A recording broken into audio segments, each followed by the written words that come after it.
So before we start, Sam, we gotta admit, none of us actually watched your fight because it was amazing, guys. Make sure you put it everywhere. It was like fantastic. Yeah, they had other people back here, and then you looked over like, oh, you won. Like, so, how was the last 45 minutes or so been? So my fight was amazing. We were throwing fireballs and there were electric bolts coming out of us. It was like fantastic. Our chakra was through the roof. Really? Oh, just keep it. Oh, that was an actual question. Oh, okay.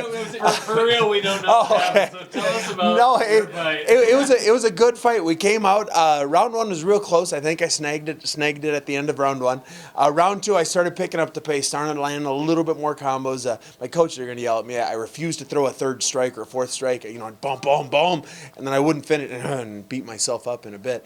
And the third round was a little closer. He got my back for a second, but I never lost control. Just postured out, got back up, and tried to get the finish in the third a little bit. Didn't quite get there, but Nate's he's one of the best that's ever been. He really is the great. He threw some bombs. He's got some heavy heat, and his ground game is unmatched by almost anyone. So it was really an honor to be in the cage with him. And after all, he was my coach on The Ultimate Fighter. I got to fight my coach. How cool is that? I mean, nobody gets that, and I was one of the chosen. So my hat's off to him. I wish nothing but the best from him from here on out. But I'm glad I got the win. What does it mean to you to fight somebody like Nate with his pedigree? He's been fighting, even though he's not that old, he's been fighting forever, King of Pancrase, all that. Mm-hmm. I mean, what did it mean to you to fight somebody with that much stature? Nate, he's one of those guys that's just been around forever. I mean, he's been fighting since before I ever thought about fighting. I think I was in probably middle school when he started fighting. Not that he's old, he's just been fighting for that long. The honor was truly all mine to be able to go up against someone who's fought for titles, who's won titles, he's not the great as a nickname, he truly is the great. He has been here, done that, and there wasn't a position in the world I could have put him in that he hasn't been there before in. So again, the honor was mine. I can't believe I got the opportunity to fight someone of his caliber and then win. What did you have to do mentally, considering the fact, like you said, he was your coach at one point, very, very early on, so you didn't show him too much respect inside the octagon, so you stood at W. I love fighting my friends. I do. I like fighting people I like. And so if I like you, it's probably a bad fight for you. And Nate, I like him probably more than I've liked anyone. Eric Spicely's pretty cool. I've been hanging out with him. But Nate, I've got more respect for him than just about anyone else. Unfortunately, we had to fight, but it was very fortunate that I got to prove myself against someone of his caliber. When are you going to tone down your trash talk game? I'm ripping on those guys. No, I just am what I am. Whatever comes out, comes out. Maybe someday I'll be a jerk, but for now I'll be who I am. So you have a light little bruise right here.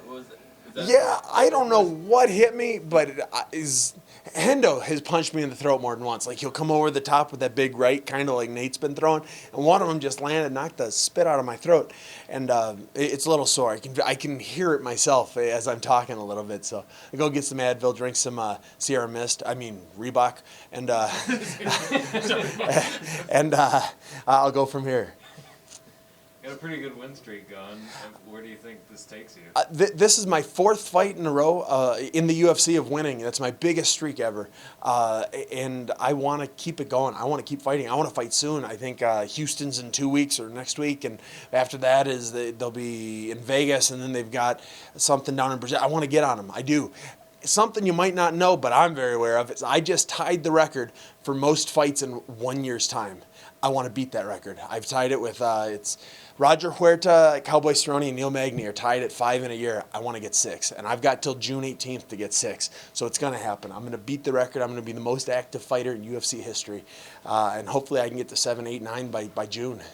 Yeah, you don't really get that pop. Everyone's like, Cowboy gets it anytime, anywhere, but no one thinks of you as that.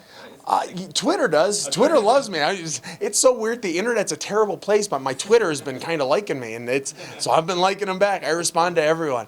And like I said, they're the ones that picked Jack Marshman for me. I was going through Jotko. He's a stud, but everybody wants to see the Marshman, at least on my Twitter, and I suppose his Twitter too.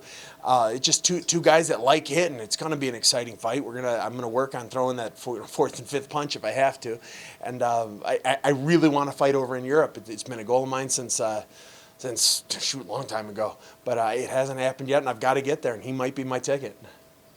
Did you speak to Nate at all after the fight? Not yet. I will in the cage a little bit, but if he's anything like me after a loss, I don't want to talk to anyone. Or the guy I just fought. As much as I respect him and all that, I'll give him some space, and I'm sure I'll bump into him in the hotel or somewhere. Hopefully, I get to train with him again because he really is one of the best coaches in MMA.